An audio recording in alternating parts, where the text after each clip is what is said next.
Okay, Nick. Now, in our conversation, which I think we're both fairly valiant considering how much we've missed the point, we go our ways, we don't like to get too angry. We come back and we try again, and I think it's rather noble because, in a lot of ways, okay, our philosophy doesn't seem like it's quite fitting together. But to me, it also seems like we're both not dualists and stuff. So there's certain aspects of like, hey, looks like a puzzle that it probably could fit together if we just get things turned around right. But here we're about to dive into our circle, where I was saying, often, so your argument here is that you'll start to ask me, okay, well, what does the thinking, and you make this distinction, and you're doing it right now in your comment, okay, but this is okay. I think this is an opportunity um, to discuss a picture of will and get into this picture of will, what the detail is. So you're asking what things do I exercise and what things I don't. And you have lists of do, for example. And this could be interesting to make a list kind of like this, I guess, but it's misleading as well. So things like will, love, loneliness, boredom, anger, fear, frustration, inquisitive, ignorance, stubbornness. Things I don't bring. Exercise, thirst, hunger, pain, lust. How am I doing? Well, you're making a wrong kind of distinction. There aren't things you do and don't. It's like sometimes anger comes of its own, and I have to deal with it, like a condition I didn't even want. And sometimes I have to bring anger. It's like sometimes, have you ever been or known someone in a situation where someone keeps pissing them off, but they don't say anything? It's not till later they realize, oh God, they did that thing again. I need to say something. And next time they do it, I'm going to say something. And they picture themselves doing that. They picture themselves having the anger right when the event is happening. And then the next time,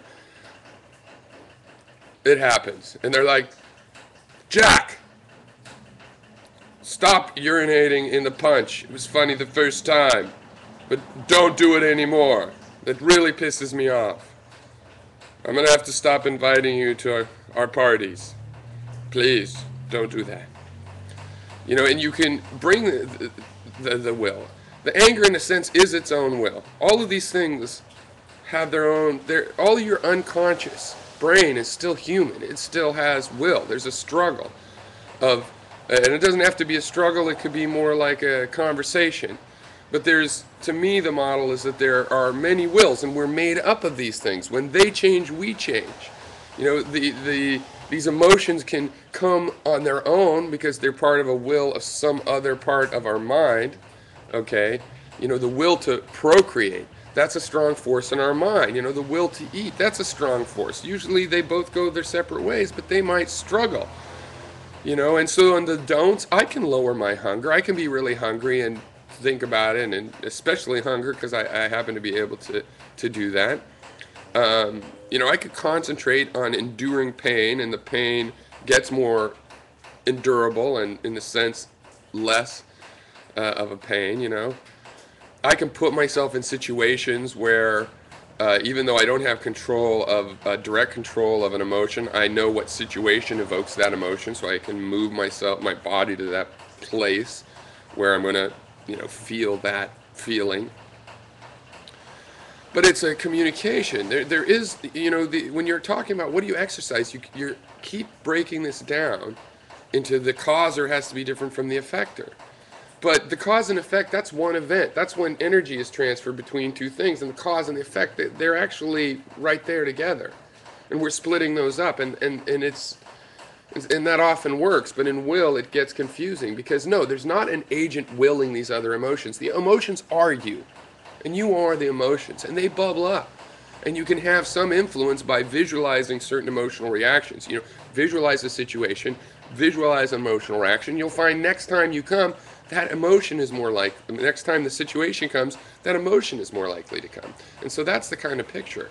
And it's not a list of, this is because also the determinism. You're looking for something that ends up sounding determinist, like there's something in there turning love on and turning love off, like a light switch, and it's not like that. It's more like there's an urge to love, and there might have been another love emotion in you, urging you to love somebody else, and a lustful emotion urging you to,